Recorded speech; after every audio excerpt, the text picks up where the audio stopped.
Әдетте тұмау тигенде, не болмаса ас мәзірінде қолданылатын сарымсақтың емдік қасиеті мол екенін біле бермейміз.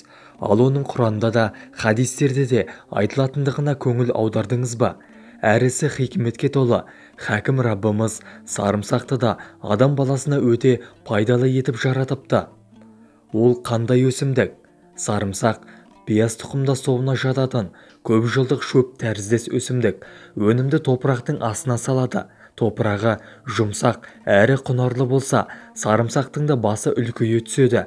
Басы бірнеше бөліктерден құралады. Дәмі ащы, иісі өткір. Күздік және жаздық деп бөлінеді. Көкөніс ретінде ас мәзірінде бұрыннан көп қолданылады. Әсіресе Шығыс және Оңтүстік Азия, Таяу Шығыс, Солтүстік Африка елдерінің, сондай-ақ жерорта теңізі тағамдарының негізгі қоспасы. Көне мысырлық папирустарда да сарымсақтар жайлы мәліметтер кездескен. Сіздермен бірге дертке дауа арнасы. Достар, біздің арнаны 72% адамдар арнаға тіркелусіз қарайды екен. Егер де сіз осы видеоны көріп отырсаңыз, арнаға тіркеліп, қолдау білдіріп, лайк басып, қоңыраушаны баса кетіңіз. Сіздің оп-оңай, болмашы ғана әрекетіңіз бізді шабыттандырады.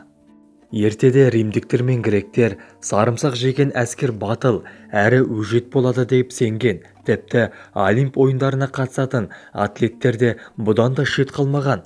Мысырлық әйелдер балаларын ішек құрттардан сақтау үшін мойындарына сарымсақ іліп қоюды әдет еткен екен. Пирамидаларды салып жатқан жұмысшыларды түрлі аурудан қорғау үшін оларға пияз бен сарымсақ қосылған тағамдарды көп жегізген. Сарымсақ жеу олардың жұмысқа деген қабілеттерін арттырған көрінеді. Бұл жайында біздің заманымызға дейінгі 450 жылы Мысырға саяхат жасап, Хеопс пирамидасын тамашалаған көне грек тарихшысы Геродот мынадай естелік жазып қалдырған. Пирамидада көне Египетке тән белгілермен таңбаланған жазбалар сақталыпты. Онда пирамиданы салып жатқан уақыттарда жұмысшылар тұтынған ащы көкөністер, шалған пияз бен сарымсақтардың мөлшері көрсетіліпті. Әлгі жазбадағы таңбаларды түсіндіріп тұрған аудармашым бір мезетте қатты таңғалған кейіпте. Білесіз бе, жұмысшыларға пияз бен сарымсақ алуға жұмсалған ақша тұп-тура 16 000 күмісті құрапты деген есімде жақсы қалыпты. Қытай халқы сарымсақты ас қорыту мен тыныс алу жолдарындағы ауруларды емдеуге, оба мен тырысқақ індеттерінен қорғануға, әйелдердің етеккір циклі бұзылған кезде тері ауруларына, ревматизмге, авитаминозға қарсы пайдаланса, көптеген ұлттар сарымсақты әлі де жылан шаққанда удың әсерін кетіруге жаратуда. Бірінші дүниежүзілік соғыста да әскерлерге көбірек сарымсақ жегізу арқылы оларды жұқпалы аурулардан қорғау тәжірибесі іске асырылған. Аллах тағала Мұса пайғамбар қауымын түрлі сынаққа салып, 40 жыл шөлде қаңғыртқаны белгілі. Көктен бізге тамақ түссін дегенде, оларға үнемі бөдене еті мен мәнна шырыны түсіп тұрған. Бірақ біршама уақыттан кейін әлгі қауым қайта баяғы әніне басады. Өздері бұрын көп тұтынған көкөніс түрлерін, жеңсік астарын аңсайды. Тамақтың бір түрінен жалыққандарын айтып, Мұса пайғамбарға шағымдана бастайды. Осы оқиға баяндалғанда, аяттағы көкөністер қатарында сарымсақты аталған. Әй Исраил ұрпақтары, бірде сендер, әй Мұса, біз бір ғана тамаққа төзіп отыра алмаймыз. Біз үшін Раббыңа дұға ет. Бізге жерден өсетін дәнді дақылдан, асқабақтан, сарымсақтан, жасымақтан, пияздан шығарсын деген едіңдер. Бақара сүресі 61 аят. Хадистерде не айтылған? Ардақты Мұхаммед пайғамбарымыз саллаллаху алейхи уассалам төмендегідей бірқатар хадистерінде сарымсақтың өте пайдалы екендігін, оны емге жарату керектігін білдірген. Сарымсақ жеңдер, сонымен емделіңдер, өйткені ол 70 түрлі ауруға емдеген. Сарымсақтың құрамы.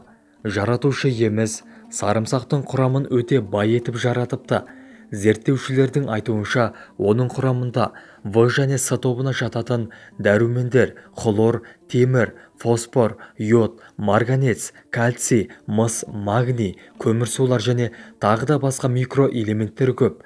Басым бөлігі судан, көмірсулар мен ақуыздан тұрады. Селен, А, В1, С ердәрумендері де кездеседі. Аздаған мөлшерде майлар да жоқ емес. Солардың бірі эфир майы. Мамандардың айтуынша 100 грамм сарымсақта 150 кал бар екен. Қалай қолдану керек? Сарымсақты негізі шикідей жеген пайдалы. Сарымсақтың өткір иісін артынан алманы, жалбы жапырақтар немесе балдыркөкті шайнау арқылы немесе сүт ішумен кетіруге болатындығын айтылады. Швецияда балалар мектепке барарда сарымсақты жегізу арқылы әдетке айналдырған. Өйткені бұл балаларды мешеулікке ұрынудан сақтайды деп біледі. Бүгінгі күні дәріханаларда сарымсақтың ұнтақтары мен арнайы дәрілері де халыққа тарауда. Мамандар күн сайынғы тамақта 10-15 грамм сарымсақ жеп тұрудың денсаулыққа пайдалы екендігін айтады. Бал аралас қоспа. Денсаулықты қорғау мен қалпына келтіруде балдың көмегі орасан екенін білеміз. Ал оны сарымсаққа араластырса, емдік әсері еселене түсетіні анық. Ол үшін 100 грамм сарымсақ, 200 грамм бал керек. Сарымсақты барынша уатып, балға араластырады. Салқындау жерде сақтау керек. Ішу тәртібі мынадай: 30-50 грамм лимонға 1 шай қасығын қосып, күніне 3 рет астын жарты сағат бұрын қабылдайды. Суықтағанда, тұмау белгілері басталғанда, толық жазылғанша тоқтатпайсыз. Артынша 1 стакан жылы су ішуге болады. Бал қосылған сарымсақ қоспасы әлсіздік, қан құрамын тазарту, қан қысымын қалпына келтіру, ағзада тұз жиналу, буын аурулары сезінде жақсы көмектеседі. Оны 7 күн ішіп, 5 күн демалады, одан кейін 10 күн ішеді. Емді жылына 3-4 рет қайталауға болады. Құрамындағы антиоксиданттардың жағымды емдік қасиеттері мол. Қан қысымын төмендете түседі. Қабынуға қарсы, перифериялық қан тамырлардың бітелуі мен ластануының, сондай-ақ ми ісігінің алдын алады. Иммундық жүйені нығайтады. Организмді қоршаған ортаның зиянды әсерінен қорғайды. Ағзадағы бактерияларды өлтіреді. Асқазан ішек жолдарына, жүрек талма ауруына ем болады. Микробты болдырмайды, жараны тез жазады, ауруды басады, ішек құрттарды жояды, қақырықты түсіреді. А-витаминозға өте пайдалы. Оның құрамындағы селен антиоксиданттық құрамымен ерекшелене түседі.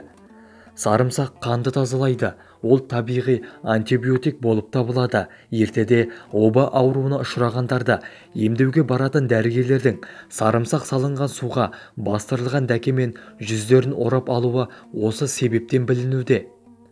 Сарымсақ суық тигенде ауруларға таптырмайды нем. Ол жүйке жүйесі бұзылғанда, зәр жолдарын емдеуге, сондай-ақ организмді тазалауға қолданыла түседі. Арнайы зерттеулер. ақш пен Швеция ғалымдары сарымсақтың молекулалық тұрғыда адам денсаулығына қаншалықты әсер беретінін зерттеді. Нәтижесінде сарымсақтың әсерімен қан тамырларының кеңейіп ашылатыны байқалды. Бұл сарымсақпен гипертонияны, қан қысымының көтерілуін емдеуге болатындығын білдіруде деп мәлімдеді Калифорния университетінің профессоры Дэвид Джулис. Жапон ғалымдарының мәлімдеуінше, сарымсақ адам миындағы қартаю процесін бәсеңдете түседі. Оның жасушаларын тазартып отырады екен. Құрамында өте пайдалы, белсенді күкірт қосындылары болғандықтан, қанға түскен соң сарымсақ мидың ең қажетті деген бөліктеріне оң әсер береді. Яғни, сарымсақтан бөлінетін заттар есте сақтау қабілеті мен эмоцияға жауап беретін жасушаларды жақсарта түседі. Тағы бір ғалымдардың зерттеуінше, сарымсақта жиі қолданылатын әйелдер арасында кеуде ісігі дертіне шалдыққандар саны аз кездескен. Сарымсақты қолдану тәсілдері. Қатты суықтап қалған кезде сарымсақты ұсақтап турап, үстіне ыстық су құйып, сосын соның буымен демалу керек.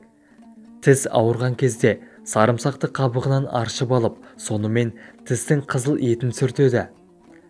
Сүйеу шыққан жағдайда ұсақталған сарымсақты азғантай балмен араластырып алып, әлгі жерге қалыңдап жағып, таңып тастаған жөн. Радикулит асқынып кеткен кезде сарымсақ пен қара шаңбырда черная редька үкіштен өткізіп алып бір-бірімен жақсылап араластырып белге тартады.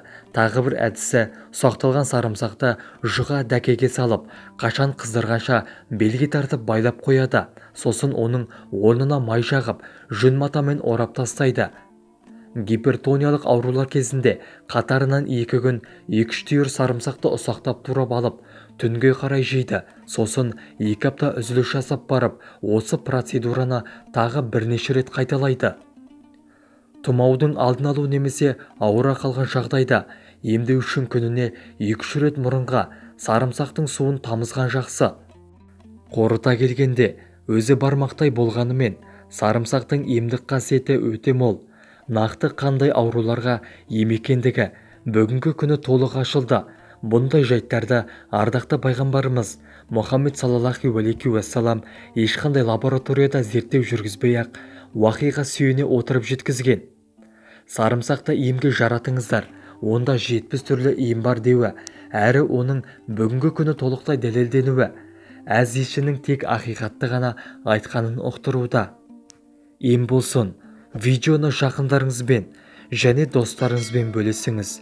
Келесі видеода кездескенше сау саламатта болайық. Ауырмаңыздар, дендеріңіз сау болсын.